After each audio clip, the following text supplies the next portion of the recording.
In World of Warcraft, we're trying to convince you that Azeroth is a real place.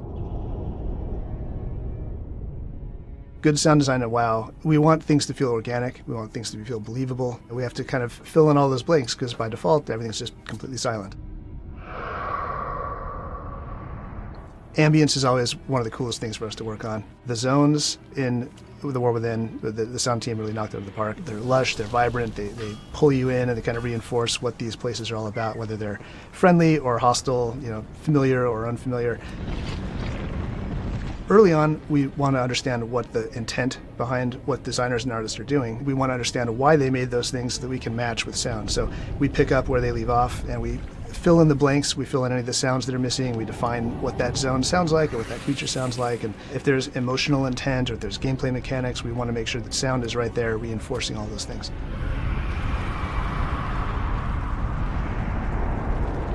Azj-Kahet is the home of the Nerubian Empire. It's an all-underground biome. I think an important thing to delineate is that while the Nerubians are scary humanoid spiders, they have culture, they have commerce, they are just a fully functioning society. So the overworld, it's bustling. And then the underground portions are corrupted by black blood. So there's kind of two very distinct vibes. At the beginning of my sound design process, we try to meet up with world building, or as a team, we will fly through the zone together, just kind of to get an overall feel for it. When they said we need this to feel dark, you're underground, it's hostile, there's crazy old god influence underneath, in my mind, this is going to take a lot of synthesis. That's kind of what I gravitate towards. I wanted to synthesize winds just to make it feel detached from our reality. So I synthesized these on my Moog, going through some reverb, some delay, and some panning.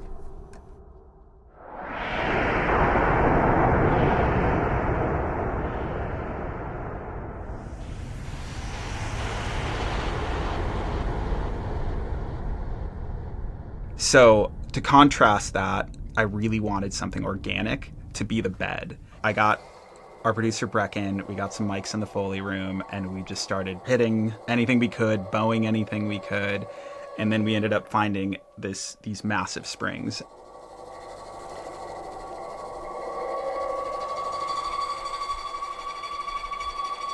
The combination of that led to this really incredible rumbly but screechy quality from the giant springs in the bow. I processed it to the point where you would never know it's a spring. It has an organic quality to it because it's air moving, it's a thing vibrating.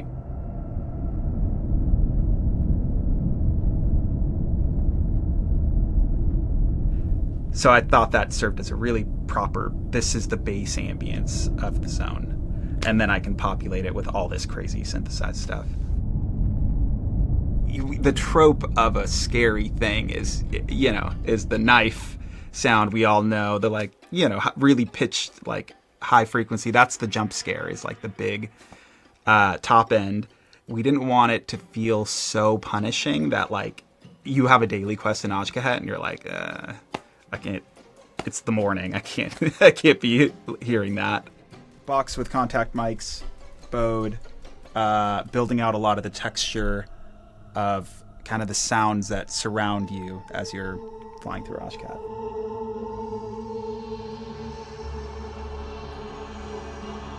I always go in with some intention of I want this sort of texture, or I want this sort of frequency range, and then you just reach for what's around you.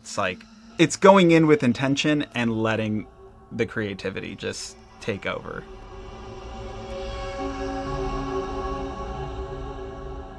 Yeah, we get to play around with when do we want things to be grounded and feel Earth-like, and when do we want them to be abstract and weird. And that's actually one of the big tools we use when we're setting up ambience.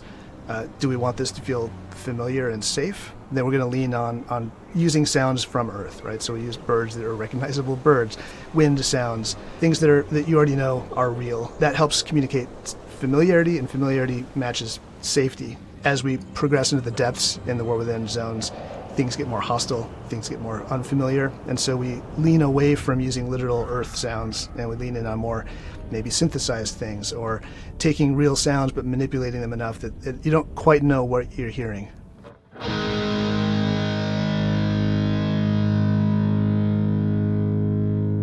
Hallowfall is the biggest zone in the expansion. It's got a giant crystal, and the crystal actually has two phases. It will go from light into dark or void, and the ambience will shift to convey both of those feelings. When I first saw Hallowfall, the whole area is basically very alien. So I kind of look at it and think of ideas, what comes to mind.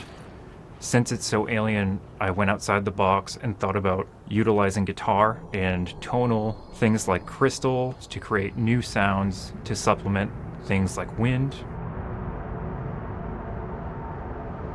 I wanted to use the guitar, and I didn't want it to sound musical. I wanted to use it just to create like broad swaths of ambience that moves and shifts, so it feels like a space, but when you hear it, you're not like, that's a guitar.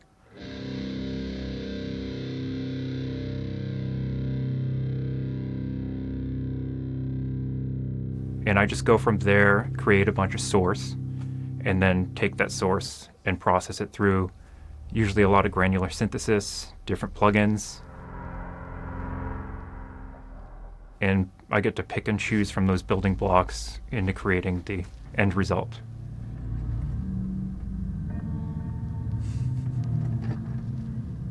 And then filtered it.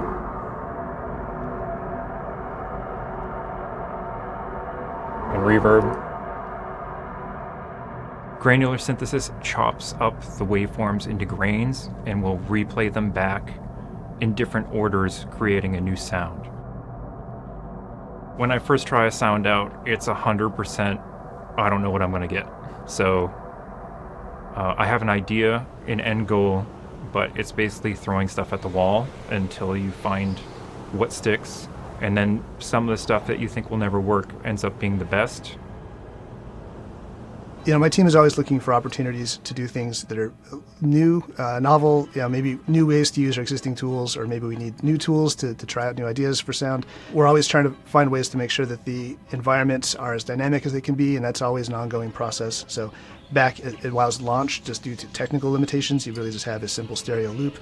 Today we have dozens of sound emitters all around you. There's positional stuff happening everywhere you are that I think helps reinforce how real and grounded all of these sounds are. They're not just a file that's playing, it's a soundscape that you're a part of.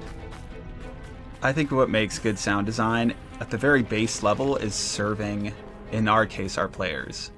Even before creating a sound, I'm always thinking about like, how is this going to make our player base feel, and is it going to make Azeroth feel like home? Obviously every zone is very, very different and needs its own flavor of that, but I think immersion is number one. I think what makes good sound design to have the players feel the emotions that you're intending.